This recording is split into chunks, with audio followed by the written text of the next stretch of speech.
vel is so uniek soos jou vingerafdruk. En Biomedical Emporium se oplossing is so uniek soos jy. Klinkklare wetenskap, beskikbaar uit die liefde vir jou vel. Regte mense, regte vel, regte wetenskap.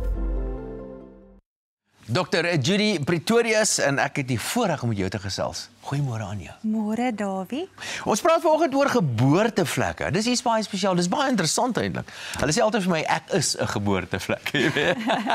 Maar vir party kulture is geboortevlekke baie spesiaal. Dis 'n gelukbringer en daar's bygelowe daaraan. Vertel ons van geboortevlekke. Wel, dit is so, baie sal sê vloek of seën, maar hier's 'n paar interessante elemente van geboortevlekke.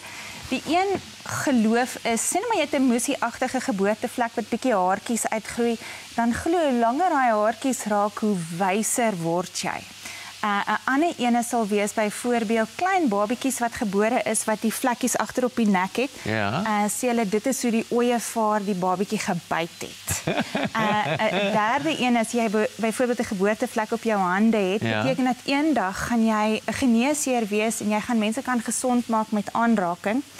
En dan kry jy ook 'n geboortevlek wat jy dalk op jou gesig het, beteken dit 'n engel het jou gesoen. En raai wie het Gorbachev gesoen van die Sowjetunie? Want hy het 'n geboortevlek gehad op sy gesig. So ja, dit beteken vloek of seën, maar kom ons glo maar eerder dit bring groot seën. Nou, is daar verskillende soorte geboortevlekke en ek weet babatjies het partykeer so rooietjie wat so net weggaan daar. Dit lyk soos wat hulle noem dit, ek dink hulle noem dit 'n arbeidvlekkie. Arbeidvlekkie, ja. Ja, wat nou na 'n tydjie. So is daar verskillende soorte geboortevlekke. Kan mens dit wegvat? Ja, daar is verskillende. Die groot ding is wat mense net moet weet, meestal is dit kwaad of nie kwaadaardig. So ouers is gewoonlik redelik bekommerd daaroor want 'n geboortevlek sien jy dadelik na geboorte of so 'n paar weke nadat die babatjie gebore is. En jy sien dit in verskillende forme en kleure, teksture en op verskeie areas op die vel.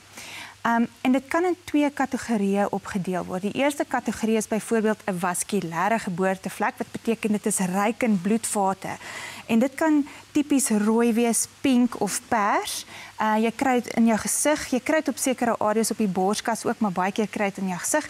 En dan kry jy natuurlik 'n gepigmenteerde geboortevlek wat deur melanienselle gevoed word en bruin pigment gee en baie keer staan dit bekend ook as café au lait wat beteken dit is melk by jou koffie en dit het hierdie ligte tipe bruin vlekke oor jou hele liggaam.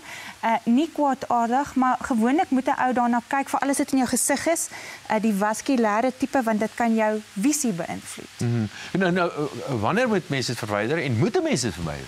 Baie keer wil mense dit verwyder suiwer vir kosmetiese redes. En dit pla hulle, maar dan moet jy dit verwyder of chirurgies en 'n ander alternatief is as jy dit met laser wil verwyder.